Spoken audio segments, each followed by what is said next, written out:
Hey, and welcome. I'm Yasmin Choudhury, and I'm really pleased because I know I've been remiss, but I'm delighted to come back to talk about my stream of consciousness memoirs. Now, what do I mean by that? It's just that I do it off the top of my head, and we are now, I'm proud to say, on chapter 3, okay?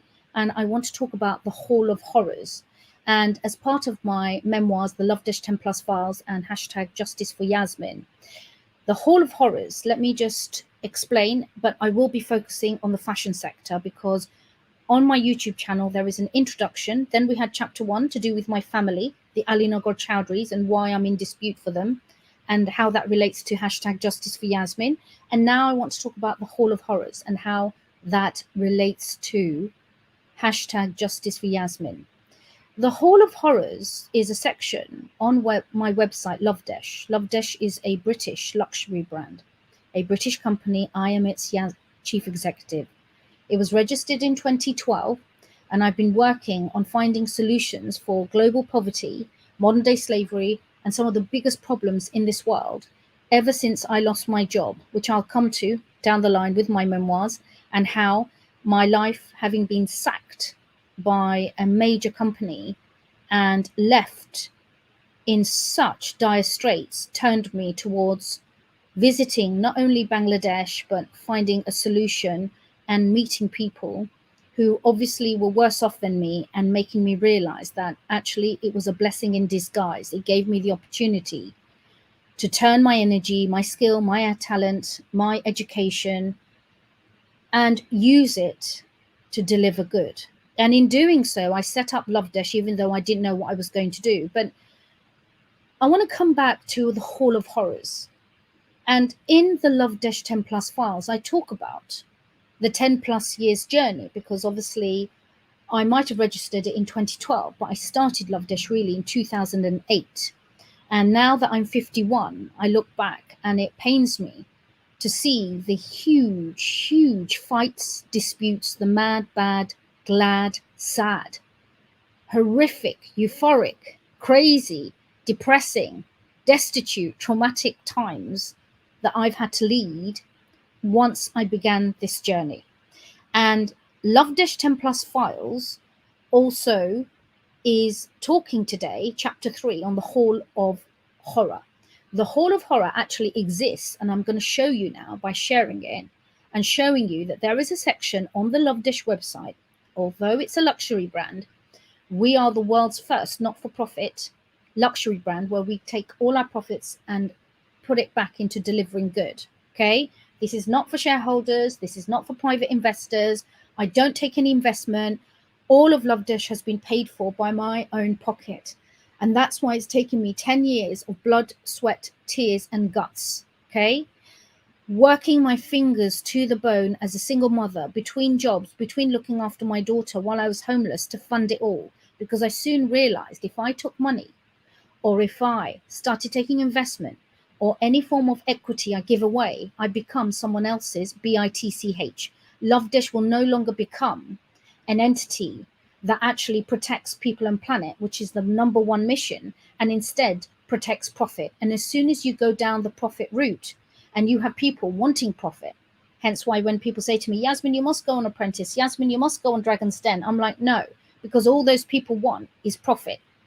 Lovedesh is not interested. We want profit, but we want to then take the profit and do good instead of putting into the pockets of people who become millionaires. All right. Now, the Hall of Horrors is a catalogue of very serious, and the criteria is this: they are well known, they have power, they have platform, and if they have any of these criteria, they get entered into the Hall of Horrors because they undertook some form of horror, either on me or on Lovedesh, and often, sometimes, on all three of us: Lovedesh, myself, and the vulnerable communities that I work with, be it the disabled rickshaw drivers, the rural villagers that I've been working with, the seamstresses, the garment workers, the cohort of survivors and relatives of the dead, who I support by sponsoring them and mentoring them to form the Lovedesh Rana Plaza Victims group. I want to show you the Hall of Horrors. You can actually go to Lovedesh, it'll be up soon, Okay, and if you go to Lovedesh and you see the Hall of Horrors, you will see very soon there is, okay, a banner, and it's got wings of a bat, and it's got the Gothic type, Lovedesh Hall of Horrors. And you'll see little hearts dropping down the page. But here, I'm now very pleased to announce to all of you, I'm so pleased to announce that there is now a poster showing faces and names and biggest famous brands as part of the Lovedesh Hall of Horrors. Individuals, companies, brands, campaigners, charities, organizations, my own family members who proactively undertook the action, and here it's written on the Lovedesh Hall of Horrors poster, please go and check it out, the proactive action of hurting Lovedesh and Yasmin Choudhury, which means hurting the poorest. And I've left on that poster an African proverb. A child that is not embraced by the village will burn it down to feel its warmth. Let me run that past you again. A child that is not embraced by the village will burn it down to feel its warmth. When you deprive someone who's done nothing wrong, hence the use of the word child, innocent, and they are deprived and they are hurt and they are prevented from getting sustenance that will contribute towards them being able to lead a good life, then there is no other option for that metaphorical child but to burn the village down. And I guess Hall of Horrors is my way of doing that, because metaphorically, I plan to get these individuals and companies cancelled once I start telling you what they've done. And some of them have done more than others. It's all in a different degree, but at the end of the day, they're all in there because at some point they had, and you'll have to excuse me because I'm registered disabled. This is my trauma and disability showing. I'll start sweating because I'm having to go and yank out from my memory box horrific examples of what was done to me in Lovedesh. So these are, for example, legal threats, where they hired solicitors and legal teams, because I can't afford it, to try and threaten me, to actually ignoring me and trampling over the Rana Plaza victims, even though I was in the midst of doing a charity fundraising campaign, and then finding that people either stole or hijacked my campaign. Because guess what? When it comes to brown people, well, we know that they do that to black people anyway. But when it comes to brown people who are destitute in places like Bangladesh or black people in Africa, then you know what? Have you noticed they have no say? Well, here I'm going to show you now is a list of names in the Hall of Horrors. Now you'll see, let's have a look. We've got Apple, we've got Airbnb, we've got Barclays, we've got Nadia Hussein, who, by the way, I have just tweeted. I tweeted Nadia Hussein. She's got until Friday, her and her agent, to put right the wrong done. She may be the winner of Great British Bake Off, but she and her agent and the Love Productions, who actually make Great British Bake Off, are in the Lovedesh Hall of Horrors because in 2015 they took my ideas, refused to give me credit, and had Nadia go out to Bangladesh and make out that she was doing all this cooking when in fact they came across all my research, saw that I'd been doing it, and got Nadia to front the show. Okay? And I know this because they contacted me and attempted to get me into their office without paying me. And that's why their main producer, who tried to contact me, last I checked on LinkedIn, she's become anonymous. All right? Anyway, let's just have a look. You'll see that there are many, many types of organization. Oh, look, we've got Merton Council, we've got NAF Solicitors, we've got the Muslim Council of Britain, we've got Prospect, a trade union, we've got Oxfam, we've got Vodafone, you've got here Stella McCartney, who's part of Louis Vuitton, okay? We've got the Muslim Women's Network, we've got GoFundMe, we've got the Chair of Gingerbread, the British charity for single parents. But I now want to leave that and now focus on the fashion sector and here we are. I'm now going to show you, okay? Red Carpet Green Dress, run by Susie Cameron, wife of James Cameron, the Hollywood director of Titanic, Avatar. RCGD, James Cameron has got nothing to do with this. I'm just profiling who Susie Cameron is. She is his wife. She sent me a legal threat in 2020 via Shubhanath, the solicitor. We have Extinction Rebellion, we have Fashion Revolution, we have Remake Our World, New Fashion Initiative, Justice in Fashion, Fair Wear Foundation, Common Objective, Shimmy Technologies, Stella McCartney, Stanley and Stella, Slave Free Trade, Laudi's Foundation, People Tree, Awaj Foundation, Sourcing Journal, London Fashion Week, Tencel, Ellen MacArthur Foundation, Oh So Ethical, which is a blogger who has Bangladeshi heritage. Oh, I'll be talking about her and what she did. Forbes, Apparel Insider, Clean Clothes Campaign, No Sweat, The Independent, Slow Fashion Movement, Royal Society of Arts, and AJ Barber. Right, let's go and dig in and let me tell you what the fashion. These are all names of fashion campaigners.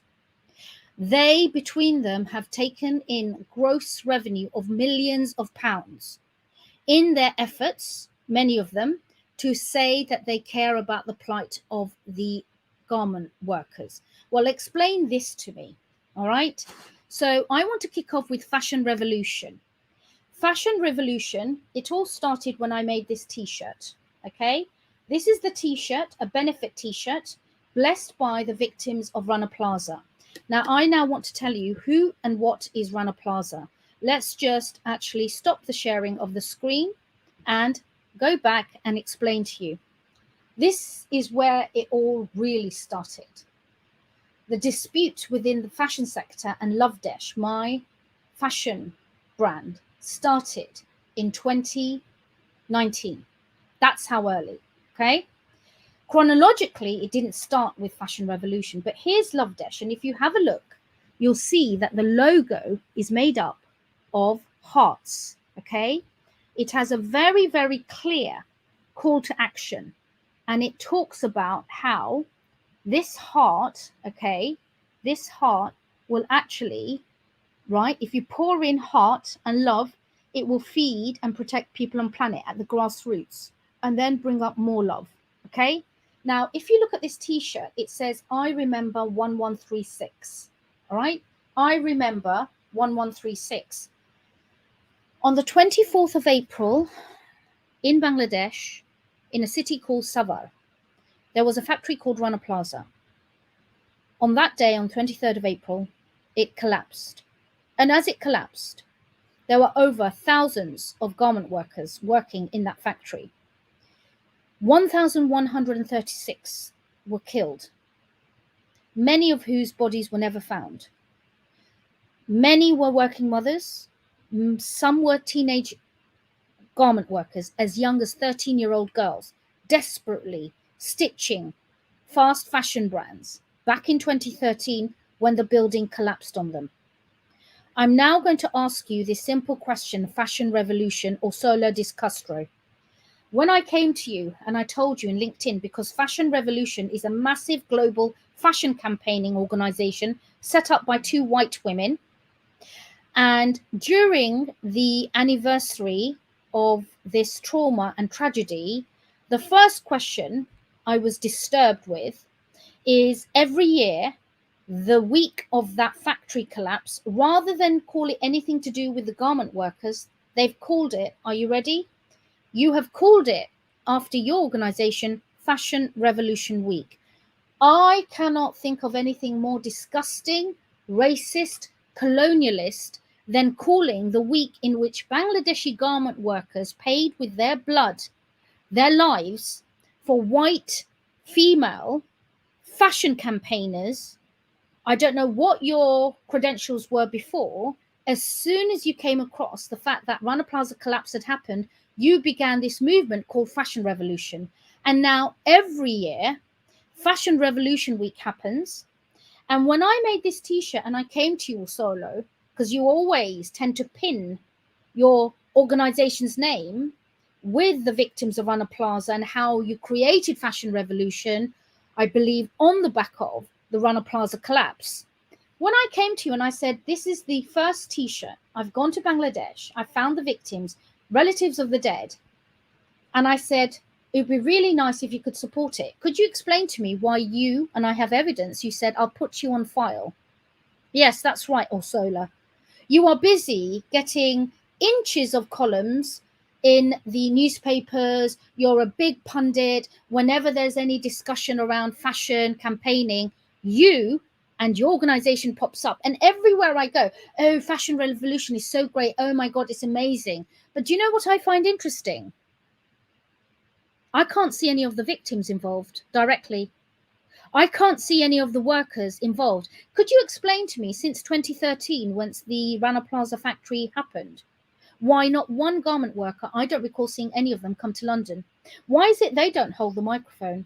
Why is it when I held a memorial silence for the first time last year, no, in 2020, so many of you fashion campaigners ghosted me? Common Objective Tamsin Lejeune said she was too busy. She's really busy during Fashion Revolution week, and you all know each other. Fashion Revolution is good friends with Common Objective, Tamsin. Common Objective is really good friends with Remake Our World, Aisha Barenblatt. Aisha Barenblatt is the founder of Remake Our World. She's American. What's disgusting is I believe in 2020 she sent a photographer out to take photographs of the collapsed ruins. Couldn't, of course, hire a local photographer. Yeah. And then she gets to be appearing in some news article that I read where the photograph that her photographer who flew to Bangladesh, who then took, right, is featured. But you will find that there's no voices of the garment workers. I'm really angry. But I now want to talk to you about AJ Barber and how this is one of a series of chapters under chapter 2, the Hall of Horrors and the fashion. I want to talk about fashion charities and famous campaigners, okay, and also the corruption and unethical conduct.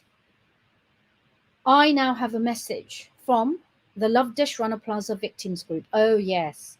As soon as I discovered that nobody was bothered and interested in supporting this T-shirt, because I have Bangladeshi heritage, I went to Bangladesh, I learned the language. This was made by women in a garment-owned factory, a worker-owned factory, who take part in decision-making. You'll see all the labels. Look, it's got our story. Right on the back of our label, it says the story, our love story. And it talks about how this T-shirt is being sold. We are a luxury brand to raise money, because one of the things that I have brainstormed is the current ruins of Lovedesh Rana Plaza is actually sitting empty, and therefore they would like to make a garden. All right. Now, here's what I'm going to talk about. I want to now talk about this, and if I can just find my mobile. I want you to know how serious it is, because right now, did you know, nearly every other day, that banner of the Hall of Horrors, I'm very proud to announce, is hanging outside the current ruins of Rana Plaza. Yes, that means Fashion Revolution, Common Objective, many others, Laudi's Foundation, you who subliminally in subtext wrote an email threatening legal action against me, because all of you have been working with a very corrupt woman called Nazma Akhtar, who I whistle blew on. And I said to you that this is a woman who claims she is a former garment worker. She runs the Awaj Foundation, but then in 2020, we have evidence that she, after our invitation to front our campaign, came, hijacked it, and then took away all our fundraising activities to go and benefit entrepreneur who runs something called Shimmy Technology. I don't know if any of you are with me so far and how conflated and convoluted and disgusting and complex it is. But I now am very proud to show you, okay, this is what I love. I now want to show you this, okay? Is it here, I wonder? Right. Do you see this? Do you see this? That is, let me put the sound down. I am absolutely proud to say that the Hall of Horrors, okay, that there is the banner that's currently hanging outside Rana Plaza. That's right, I've chosen to support the Lovedesh Rana Plaza Victims group, because as soon as they found out that every year there are events, fundraising activities, speeches, conferences, panels happening during their trauma, and none of the victims are ever invited, they cried when I told them. You see, that's what happens when you work at Grassroots and you actually do things authentically. Because in 2019 April, I went out with a mock-up version of this t-shirt, had not been made, and I told them and I got their permission. You see, I don't just act knee-jerk and decide that I'm going to do something in order to further my name, my ego, my brand. No, this is what it looks like if you put people at the heart of everything you do. So I went out there with a mock-up, I think it was an M&S t-shirt, got it done, showed them.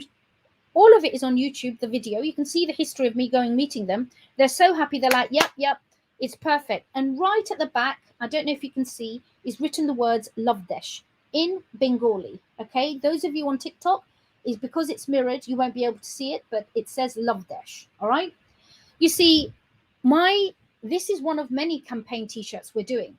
The front is always to benefit those that we care about. So this is the modern day slavery t-shirt to help rescue many garment workers. And on the back of it, we help to design something that will be meaningful to them, not to me, not to consumers, not to audiences, to the very people we actually are helping. And when I said to them that because when I asked them, what, before I even showed them the back, I said, what would you have on the back? Of course, no one's ever spoken to them creatively like this before. They mulled it over and said, oh, we don't know. And I recall when I showed them this and I said, well, look, I went ahead and I thought, what about this as a suggestion? Having Lovedesh, right?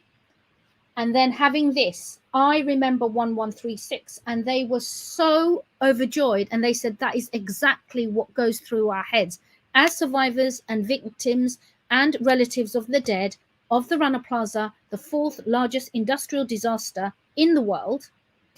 There isn't a day that goes by when we don't think about the 1,136 who were killed, let alone the bodies that have not been found.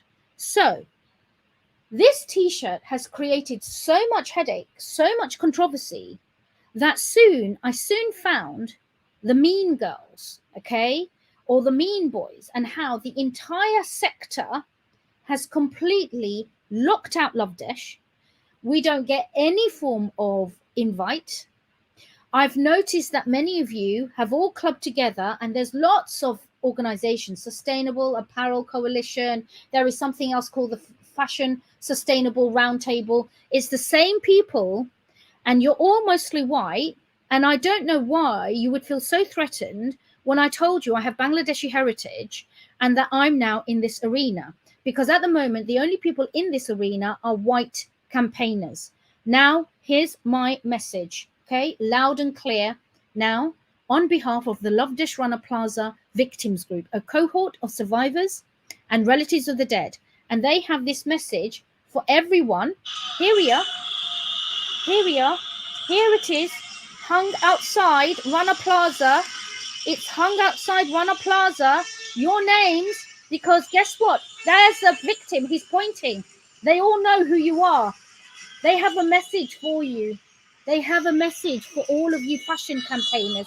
Look, have a closer look. Yeah, this is straight outside the Rana Plaza. Okay, this video is being released on YouTube on Friday because it's for them a very holy day, Friday for the Muslims.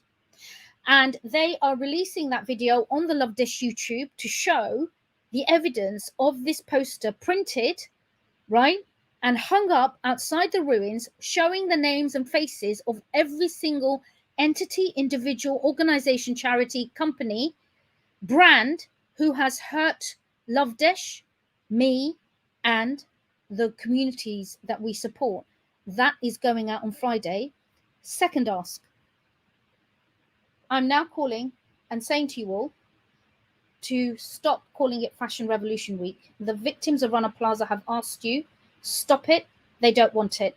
We are now renaming it hashtag, as in this t-shirt, I remember 1136, but the campaign to shut you all up and ask you to sit back down, because we're more than happy to involve you. We're not like that. Unlike you, Lovedesh is more than happy to have as many people around the table, but this will be led by Lovedesh and the Rana Plaza victims. And we have a campaign called hashtag Shut Up for Rana Plaza. Okay? Hashtag Shut Up for Rana Plaza, which indicates white campaigners or victims of Rana Plaza campaigners, shut up, sit back down. This is their message. Third, they want to come to London. That's right. I have already families lined up and they would like to come and have a meeting with all the fashion charities and campaigners. So I'm now going to give a list of names, okay? And I'm now going to focus the rest of the half an hour on AJ Barber and why I believe she's a fake and she needs to be cancelled, and the reason why she has to be removed from the campaigning, fashion campaigning sector after she blocked me on Instagram. But let's take this through. These are the following people that the Rana Plaza, Lovedesh Rana Plaza Victims Group want to meet with. And I suggest Susie Cameron of Red Carpet Green Dress. They want an explanation why you issued Lovedesh with legal threats. And they want to know why you still have a contract with the Oscars. And why is it that when I wrote to the Oscars complaining, and to Red Carpet Green Dress, who then had a competition with Tencel, you actually ignored me, ghosted me. Susie, you've blocked me on Twitter. And then you got Shubhanath, a solicitor. I notice how white women hide behind brown and black women. You got an Asian British solicitor called Shubhanath Solicitors to issue me with a threat that you're going to take me to court if I don't, more or less, these are my words, shut up, okay? Because it's defamation. And of course, I can't wait to share the letters that I wrote back, because I don't have money for a lawyer, and I did my own thinking and I wrote back to you, and more or less my stance was, well, come and get it. If you want it, come and get it. Take me to court, because I said I've done nothing wrong. And of course you scuttled away, because soon after getting that legal threat, Susie Cameron and Shubhanath, George Floyd happened. And then I noticed you all went quiet, didn't you? Between my letters of remonstration, George Floyd, I now notice that Shubhanath, the solicitor, who is unethical, I don't care, Shuba, come and sue me. But I've noticed you've applied to Google to have certain information about you on the Lovedesh website taken down. Yes, because you're very concerned about it affecting your reputation. The thing is, Shuba, you're a British Asian woman. If you do something for your clients and you're sitting there trying to gag a whistleblower who then was writing behind the scenes to Red Carpet Green Dress and Fairwear Foundation, which earns millions between both of you, yeah? Right? Warning you not to work with Nazma Akhtar, because that was the next dispute. I found out there's a woman called Nazma Akhtar, and the victims of Rana Plaza behind the scenes did a YouTube video. She's a Bangladeshi woman. The reason I've kept quiet is because I didn't want to name her, because I was worried about her safety.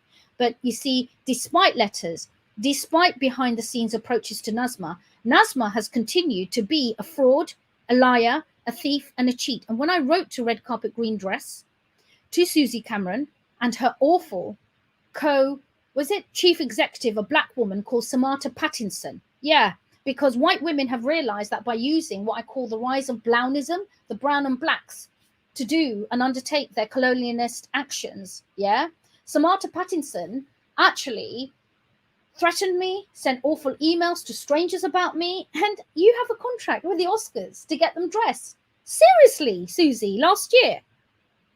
The thing is, I can tell you now that I wrote to Fairwear Foundation and Red Carpet Green Dress, who were both using Nazma Akhtar, who had trampled over our human rights campaign. It wasn't just her. There were so many that year in 2020 when we were trying to hold 1 minute silence and instead found people trampling over us. It was so disgusting. It was so disgusting. All right. So here's the thing. I now want to know, Fairwear Foundation, Red Carpet Green Dress, Fairwear Foundation, you're based in, is it Copenhagen? You're one of the biggest global entities for fashion campaigning. You're like that with the EU and the United Nations. But Alexandra Constam, oh, Alexandra Constam, you are, I believe, the Executive Director General. Why did you ghost me? Why is it when I wrote to your board of trustees, the chair, and British chap, Andrew, I have him on my mobile, you all ghosted me? I'm like telling you that you're all sitting there working with Nazma, and Nazma is basically using garment workers to raise money for foreign organizations without the garment workers to see them. Well, let me show you what's coming next, okay? And I do need to protect my garment workers, but here is evidence that Nilufar, the disabled woman of Rana Plaza is coming forward to talk about, yeah, here she is, right? You can see her talking to me. I'm not going to tell you what she's saying, but this is Nulufar. She is a victim of Rana Plaza. And when she heard that Nazma was involved, she said, Miss, Madam Yasmin, please, please, this woman, she betrayed me. She hurt me. She did nothing to me. Well, Nazma, all right, and let me show you who she is. Nazma Akhtar is one of the most dodgiest campaigners the whole world has known. I've got evidence of her. And here she is. Here she is. Here's Nazma. Nazma, I did warn you. I did everything to protect you. I wrote to you. I sent emails. I got other people. Please don't make us name you. Because in Bangladesh, you know, I cannot control people in Bangladesh. But if they find out that you've been trampling over and hurting the interests of the poor, the relatives of the dead, the ones whose bodies have yet to be found, in order to line the pockets of your white or Western fashion charities and campaigners, Nazma, we are releasing and have already released the video that Ohidul and Alom did, 2 victims, saying, please, sister, please can you resolve this with us behind the scenes? Guess what? We sent it to you. You gave no response. And it is because of this woman that I wrote to, red carpet green dress, who were using her mysteriously the minute I introduced them to them, Fairwear Foundation, and they all do business with her. And instead, you dumped me, the victims of Rana Plaza, and nobody has helped the victims of Rana Plaza when I'm the only woman in the world, only organization in the world working directly with the victims and survivors, okay? Because I think that's what might have frightened you, but I can't speak. All I will know is that the garment workers want to come to London and they want to have a meeting with red carpet green dress. They said they'll go to the Oscars if necessary, and they have asked the Oscars Academy Awards to cancel Susie Cameron having anything to do with the Oscars next month, that she should not be allowed to get involved with sustainable fashion because she has something called red carpet green dress, where she brings sustainable apparel onto the red carpet. It's a pity though, Susie, that you blocked me, you threatened me with legal action, and your husband, who is so rich, and you behave this way, right? It's not okay. So Lovedesh is standing up, and we're letting the whole British public and the global public see our evidence, see the letters you sent me, see your solicitor's letters. I notice you were very keen not to actually have me publish them. But let's look at Fairwear Foundation. Same with you. You ghosted me. Fashion Revolution, I've written to you, asking you, saying, please don't call it Fashion Revolution. I've got no response. There is a blog post going up in Lovedesh by Friday, which will show all the evidence under each of your organization's name. So, for example, Fashion Revolution, the email I sent to you saying the garment workers, the survivors of that terrible trauma, don't want you calling the week in which their loved ones or they were injured and left disabled to be called after your company. But did you respond to me? No. You have the audacity this year, I noticed, to hear again announced, hey, everyone, get ready for Fashion Revolution Week. And you always do it during the week of their anniversary. No, you are banned. Step down, Fashion Revolution. Extinction Rebellion and Stella McCartney, you know, you dumped me and the garment workers by actually taking my idea to London Fashion Week in 2019, this whole T-shirt. And I was going to do a whole range of fashion collection, but you dumped us and the victims to jump into bed with Stella McCartney. Just to make clear, I have no knowledge if the individual Stella McCartney is aware of the dispute between me, Extinction Rebellion, and her brand Stella McCartney, because many of these famous people actually don't get involved day to day. But again, I have all the emails. I now am conscious of time. I also want to talk about Safia Mini. Oh, Safia Mini. Safia Mini, who is the founder of People Tree. Safia Mini, in 2020, you're so disgusting. You allowed a British Bangladeshi man called Aladdin, he's in the banner, who's really weird. I've got all his WhatsApp messages. Here they are. If you don't believe it, he then blocked me, where he took my campaign, my human rights, he edited it, okay? And then, guess what? He issued a press release without my knowledge, saying that he's going to get it out to the global media about my beautiful I Remember campaign. And then he calls me up and says we should change it to Remember 1136.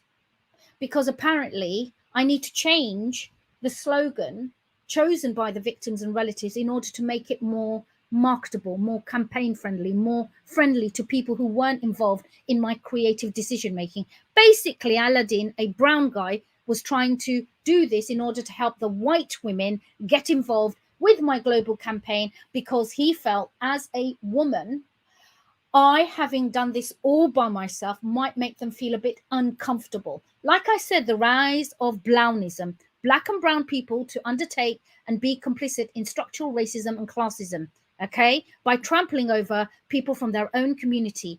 Aladdin, I have his photograph. He blocked me. But what did you do, Safia Mini? Safia Mini, if you go and have a look, she's very well known. She's the founder of People Tree. So this is in no way any reflection on People Tree, because I don't believe People Tree, the brand, had anything to do with it. My dispute is with Safia Mini alone. She issued, are you ready, and allowed a press release to go out with her name. And then she tweeted it out and took my hashtag campaign. She even copied in the then Colin Firth's wife, I believe, a whole load of famous people to talk about, oh, Rana Plaza, I remember. Shut up for I can't remember the exact. I've got the tweets. Safia Mini, I wrote to you. You ghosted me. You owe me money.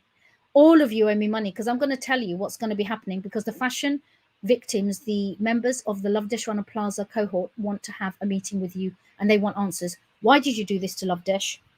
Why did you hijack Miss Yasmin Choudhury's human rights global campaign? Why was there a press release issued to the Bangladeshi media without Yasmin Choudhury's permission? Why does it mention you in the press release when you've got nothing to do with it, as well as some other then London Assembly councillor, assembly member, who's a British Bangladeshi man, who, when I wrote to him, he ignored me.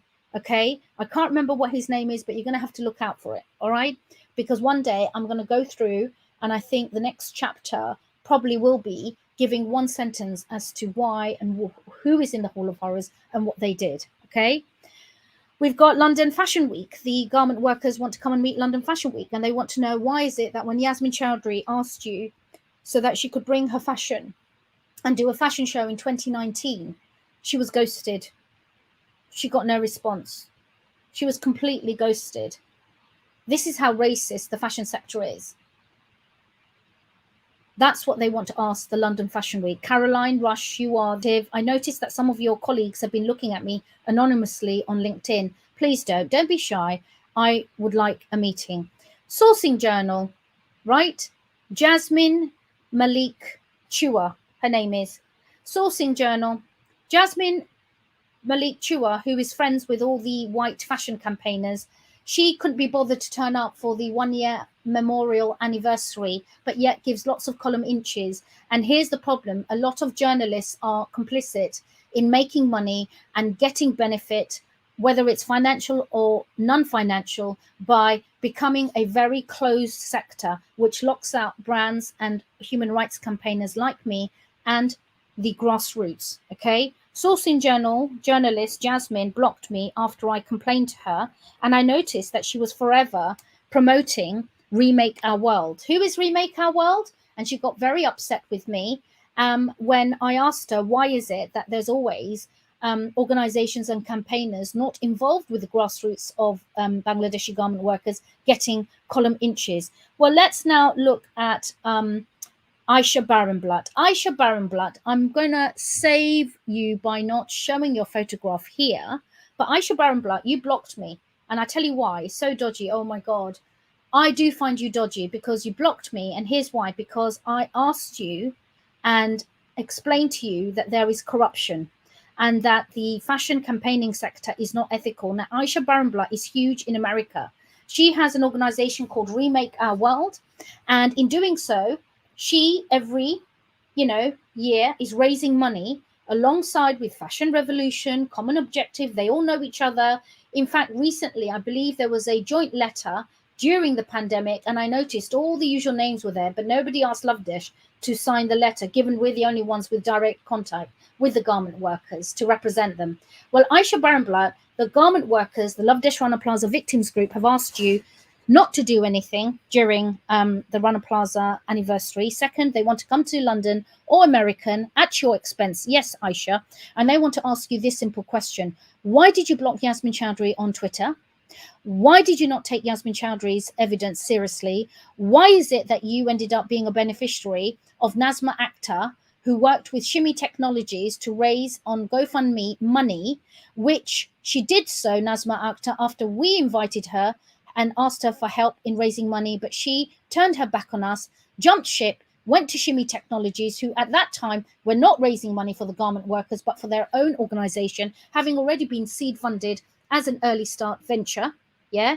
And then as soon as Nazma saw what we were doing, Nazma dumped me, the victims of Rana Plaza, and went hand in glove with Shimmy Technologies, who then changed their GoFundMe page to start saying, oh, we're going to raise money during the COVID pandemic in 2020 for the garment workers. I then had to go to GoFundMe, write in a complaint. It's exhausting. And I've got GoFundMe saying that they're going to look into this, and they take all allegations of any form of unethical conduct or corruption seriously. Now, here's the question. I believe, I don't know, but I believe that campaign has been stopped. I wonder why. Next, Clean Clothes campaign. All of you, yeah, you have actually been one of the biggest campaigners. But when I wrote to you, nobody knows who you are. You're really anonymous. But again, you're a bunch of white men and women in Northern Europe. You take pictures of garment workers looking distressed. You take pictures, many of you in the fashion sector, campaigning sector, of dead bodies, of my brothers and sisters in Bangladesh. You raise money. But then in 2019, when I went to show them this T-shirt, and I told them that Fashion Revolution Week happens every year during April, during the anniversary, they sat and I saw tears come into their eyes. And they said, why would they do this to us? Why would people use our deaths, our trauma, our memories? And then what, in UK and USA, Miss Yasmin, you're telling us they have events and they run a fundraising campaign and they've got all these movements about fast fashion, but they don't involve us. You see, if you think about it, you see, do you know why it's racism? Let me explain why is racism, okay?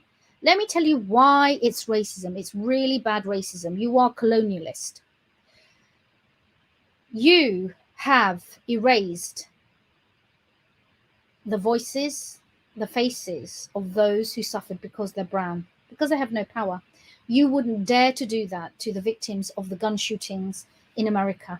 If you notice, when those gun shootings happened a few years back, they were able to go on tour, give speeches. They had lots of column inches. You never found anyone in nations in Africa or say Bangladesh or say, I don't know, Vietnam, running campaigns to raise money for the gun shootings victims of America. Do you see how that works? You see the racism and colonialism. Yeah. So Clean Clothes campaign, who are you? Let's talk about No Sweat. No Sweat is another horrific experience I had. They were the first horrific experience because I went to them, and at the time I didn't want to go to Bangladesh and have this made up myself. In a way, I wanted to stay, save money, and outsource it. And No Sweat soon made it very clear that they weren't happy with me involving their garment workers. But at the end of the day, No Sweat, you're led by a white guy. And here's the thing. I did warn you, but I noticed a few years later, this T-shirt was made by the same factory that No Sweat uses. But when they saw me doing YouTube videos, interviewing the women, showing that we had plans to really mobilize them, suddenly, what did you do, No Sweat? You're so disgusting. You're supposed to be representing trade unions. And I know that so ethical Maisha, right, with Bangladeshi heritage, who's very, very political trade union. No Sweat, so ethical. You're just a trade union leftist movement. And No Sweat, what I find suspicious is that in the last year, I think it was last year, you suddenly got the factory owner to come and do a speech. But until we did it, you weren't doing it. And then I found out when I wanted the same factory to do more T-shirts, do you know what they told me? They told me that you, No Sweat, have gone into an exclusive agreement where they cannot work with anyone else but you. Do you see? And you call yourself socialists. You're a disgrace. You'll sit there talking about garment workers' rights, but you behaved in a capitalist manner. Now, I had no problem if you were a private, wholesale company, but you're not. In your logo, you've got No Sweat and chains to show the manacle. But then you actually forced this factory, who had no other option, and said, of course, we're happy to make it, but you need to talk to No Sweat because we're not allowed to do contracts directly the way we did with you, Lovedesh, before, because No Sweat clamped you down. Apparel Insider, Brett, I'm not going to be too harsh on you, but Brett, you are a major journalist and report on fashion campaigning. When I brought you all this evidence of unethical conduct, you apparently could see no merit in it. It's interesting, isn't it? Because I've now realised, if you don't mind me saying, and I'm not going to mention Brett, all of you, whether it's Sourcing Journal, Apparel Insider, all of you media influencers in the sustainable fashion sector, you all feed off the hands of the very brands and companies and campaigners I am bringing evidence and exposing and naming and shaming. And I suspect, and under the United Nations, I am a defender of human rights. There is an article that protects me from making sure that I am not persecuted. I have every right to have free speech. You all are connected to each other. And every time I try and talk about how the garment workers are absolutely incandescent, so much so that they've done a video. Do you know that? And I'm now going to show you, before we move on to AJ Barber, just how disgusted they are. And they've made it very clear that anyone who actually hurts Yasmin or Lovedesh is going to be actually responsible, okay, by is not going to be acceptable, okay? And they're going to fight anyone who hurts Lovedesh or me because they're sick and tired of what's been done to Lovedesh. All right, so let me switch channels. How do I switch? Let me just see Lovedesh. So if we go to the Lovedesh YouTube channel, okay, anyone can do this. Go to Lovedesh YouTube channel and you will see that while I'm going live, here we are. Here's the short mandate, okay? Here is the short mandate, okay? Let's wait for that to come up. I don't know, because I'm live, maybe it won't show it. I don't think it will show it, actually. Okay, never mind. There is a video on Lovedesh YouTube channel. It is the garment workers, and they're chanting, anyone who hurts Lovedesh hurts us. Anyone who issues Lovedesh with a legal threat is issuing us with a legal threat. Yeah? Basically, you've got to understand that if you come for me, you're coming for the victims of Rana Plaza. And what they've made very clear, and I now want to talk about Royal Society of Arts, who actually last year, you're such a disgusting disgrace, and I'm going to make sure the people, you gave a meeting after I complained of you being racist and constantly platforming white fashion campaigners and constantly refusing to platform victims of Rana Plaza during April. And instead, you were going to white campaigners, and you've done this for 2-3 years now. And every time I've tried to tell you that I, a Muslim, a woman of color, with Bangladeshi heritage, have created this T-shirt, and I, as a member, I am a member, or was a member, as a fellow of the Royal Society of Arts, nobody was shining the light on our work, which I found extremely racist. In November, was it? We had a meeting because I came in to complain. What's so disgusting, Royal Society of Arts, I hope all 3 of you get sacked. The acting chief executive, there was also the HR person, and there was someone else. All 3 of you came and met online with poor Rana Plaza victims, disabled, who gathered in Bangladesh to meet with you. And I asked you for one favor, saying, you've really screwed us over, you've really hurt them. And they told you, why would you do this? There was a whole meeting with senior executives of Royal Society of Arts, okay? My daughter came with me to that meeting, and you promised that you would look into this. Guess what? You then sent me an email, Royal Society of Arts, and you've refused to help the victims of Rana Plaza. I'm now calling for the official resignation of those 3 individuals, because what you did was so disgusting. And I'm going to make sure that all the Royal Society Arts Fellowship, which numbers thousands, they all take action, and an investigation is ordered. And when I asked at the AGM last year whether or not the AGM is made aware of any serious complaints, I find it dodgy. And this is the problem with many of these trade unions, membership bodies. They do not tell their members what's really going on behind closed doors. Ellen MacArthur Foundation, I'll come on to that. That's because we tried to invite Ellen MacArthur to the 1 minute silence. And when we tried to do so, one of your, I think he's left now, executives told me it was really difficult, but apparently he was struggling to get through. You see, Ellen MacArthur, the Rana Plaza Lovedesh Victims Group want to meet with Ellen MacArthur, and London Fashion Week, each of you. Now I want to go on to AJ Barber, all right? Bear with me. Now, who is AJ Barber or Aja Barber? I don't know who. She's on Instagram. She's a black woman. Let me show you her photograph. Where can we show her photograph? Okay. Here is Aja Barber. Okay. Now, AJ Barber is in serious trouble. She's a black woman, and I'm asking for her to be cancelled officially. I, Yasmin Choudhury, Chief Executive, because here's why. She has cancelled me or blocked me on Instagram. This is Aja. She's done a book, all right? The Lovedesh Rana Plaza Victims were showed her face, and I said maybe she can help because she's a black woman. Do you want to hear what happened with Aja Barber? Aja, I hope you and Hatchet, yes, and your agents, all of whom got letters, who've ghosted me, yeah? I'm now going to ask that you provide a response and a meeting with the Lovedesh Rana Plaza Victims Group, because they want to ask you this, Aja. Why did you block Yasmin Choudhury when you did a Sky interview on Instagram and Yasmin came to you and told you about the corruption, especially amongst the ethical fashion campaigning sector, whom are your friends and whom some of them, for example, like Osalo de Castro, has given a review of your book, Consumed. I also wrote to your agent. They didn't respond. I also managed to actually, and this all happened in September during London Fashion Week in 2020. Aja, you're so disgusting, but do you know what's worse? You criticize Uniqlo. Every week or so, you're sitting there. You've got a massive following now because this is what happens.